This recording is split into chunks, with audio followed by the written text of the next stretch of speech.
Olá, amigos do canal Geomassa. Como é que vocês estão? Tudo bem? Tudo tranquilos? Nós viemos para mais uma edição do seu Jornal do Masa. Para tanto, nós vamos utilizar o estado de São Paulo desta segunda-feira, 9 de agosto de 2021, em edição 46.682, onde na página A9, portanto, no setor internacional, nós destacamos um artigo do Farid Zakaria, que sempre é analisado aqui no seu Jornal do Masa. Ele que é um colunista do prestigiado jornal norte-americano The Washington Post. E claro que, como comentarista de assuntos internacionais, ele iria se posicionar acerca do conflito disputado pela hegemonia mundial entre os Estados Unidos e a China. Só que ele inverte a lógica e já começa no início do texto pelo título do artigo. Lembrando que a tradução foi feita pelo Augusto Calil. Estados Unidos e China estão travados em uma paz fria. Então ele não chama de guerra fria, chama de paz fria. Washington encara uma nova grande potência que não é uma democracia, como fizera com a União Soviética de 1945 a 1991. Tensões entre os dois países aumentam, mas a relação comercial também apresenta alta, resultado de uma economia global interligada. As tensões entre os Estados Unidos e a China se elevaram substancialmente. Lembrando, pessoal, que nós temos uma playlist especial sobre esse tema, sempre alimentada, e que nós chamamos de a guerra comercial entre os Estados Unidos e a China. As tarifas de Donald Trump permanecem firmes, inclusive foram mantidas no governo reformista de Joe Biden. Washington busca maneiras de limitar a disseminação de empresas de tecnologia chinesas, enquanto concede fundos a firmas americanas. E o grande controle que os Estados Unidos quer ter é sobre o mercado da tecnologia 5G, evitando então o fortalecimento chinês através da gigante da tecnologia Huawei.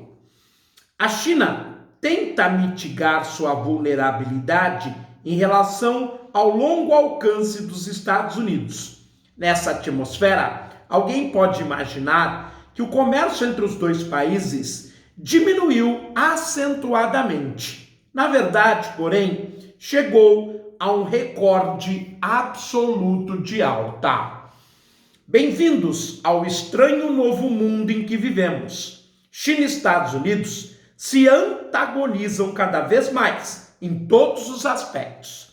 E ainda assim, são parte de uma economia global profundamente interdependente que tem uma dinâmica própria. As tensões aumentam, mas o comércio também. E isso não ocorre somente com os Estados Unidos. China e Austrália têm protagonizado crescentes disputas, ataques e contra-ataques. No ano passado, a China tornou públicas 14 queixas em relação à Austrália e aconselhou o país a não fazer da China o inimigo. Ainda assim, as compras chinesas de mercadorias australianas bateram recorde. É por isso que analogias com a Guerra Fria não captam realmente a incomum natureza da atual competição entre as grandes potências. Durante a Guerra Fria, Estados Unidos e União Soviética negociavam, na melhor das hipóteses, poucos bilhões de dólares em mercadorias anualmente. Sobretudo porque a União Soviética, sobretudo no início de sua história, buscava a autarquia, ou seja, tendia a se tornar autossuficiente. Portanto, a prática do comércio exterior somente entre os países aliados. Hoje, Estados Unidos e China negociam esses montantes em questão de dias. A União Soviética mal existia no mapa econômico do mundo livre. Os soviéticos presidiam um bloco econômico de países comunistas estritamente controlado, que tinha poucas conexões em relação a comércio e transporte com o restante do planeta. Sua economia tinha base principalmente em recursos como petróleo, gás natural, níquel, cobre, entre outros recursos naturais. A China, ao contrário, é profundamente integrada com a economia mundial. É o país que mais negocia mercadorias do mundo. 20 anos atrás, a vasta maioria dos países negociava mais mercadorias com os Estados Unidos do que com a China. Hoje, pelo menos 100 países dos 193 dependem muito mais do comércio com a China do que com os Estados Unidos, inclusive o Brasil. Hoje, isso mudou. No ano passado, a China substituiu os Estados Unidos como maior parceiro da União Europeia no comércio de mercadorias. A China precisa dos consumidores americanos para seu crescimento econômico. Por outro lado, porém, muitas das maiores empresas dos Estados Unidos, como a General Motors, a Apple e Nike, entre elas precisam do mercado chinês. O efeito Walmart, a disponibilidade de mercadorias de todos os tipos vendidas a preços baixos para os americanos, é ligada intimamente ao fornecimento chinês. Mesmo quando olhamos para algo como a expansão da economia verde dos Estados Unidos, encontramos o dedo da China. Aqueles painéis solares que vemos por todo lado ficaram tão baratos e, por esse motivo, onipresentes, porque muitos deles são fabricados na China. E ainda por cima, há o mercado de $1 trilhão da dívida americana que a China comprou. Os Estados Unidos precisarão de uma estratégia que reflita a complexidade dessa relação, na qual a China é em parte competidora, em parte consumidora, em parte adversária. O governo Biden traçou muito bem parte dessa estratégia, reunindo aliados em uma frente mais coesa contra a China, como em relação aos abusos contra os direitos humanos promovidos pelo país. E que nós aqui, vira e mexe, estamos cobrindo, como que a China faz em Hong Kong, Xinjiang e no Tibete. Fato é, gente, que as características da atual competição dos Estados Unidos com a China é muito diferente daquilo que foi com os Estados Unidos e a União Soviética na Guerra Fria. Por isso mesmo, nós não batizamos a nossa playlist de Nova Guerra Fria ou Guerra Fria 2.0, embora às vezes utilizemos esta expressão, e sim guerra comercial, Estados Unidos-China. Mas Biden também está confrontando a realidade de que os aliados dos Estados Unidos mantêm laços econômicos próximos com a China. Na Ásia, a China é a maior parceira comercial da maioria dos países. E eu acrescentaria da África também. Os aliados de Washington gostariam tanto de manter fortes relações comerciais com a China, quanto fortes laços geopolíticos com os Estados Unidos. E é o que estão fazendo. A Europa, por exemplo, está aliada militarmente aos Estados Unidos pela OTAN, mas como o próprio texto disse, hoje tem como maior parceiro comercial os Estados Unidos. E sabe do país que tira proveito deste confronto.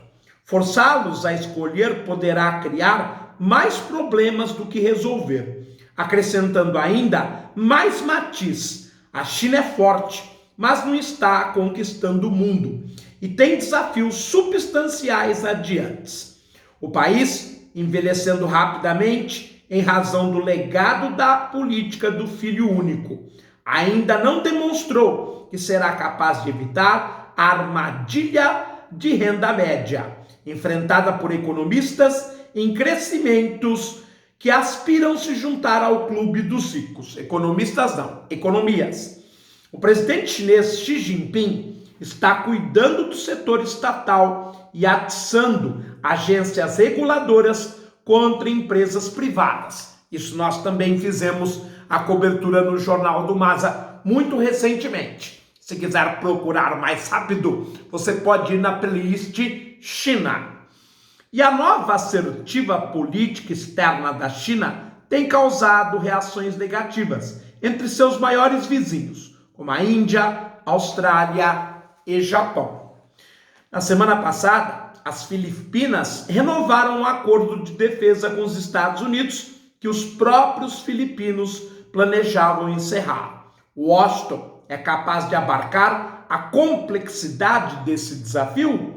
O governo americano está diante de uma potência econômica que, ao contrário da Alemanha ou do Japão, não depende dos Estados Unidos para garantir sua segurança. Tem um território grande, uma vasta população e recursos naturais imensos, enormes. Washington encara uma nova grande potência que não é uma democracia. Tem valores e crenças diferentes e ainda assim não ocupou nem controlou países como a Rússia de Stalin nos anos 40, o que desencadeou a Guerra Fria. E tudo isso no mundo no qual o comércio internacional recuperou-se aos níveis pré-pandemia. Não se trata de uma nova Guerra Fria, mas de algo muito mais complicado, uma paz fria.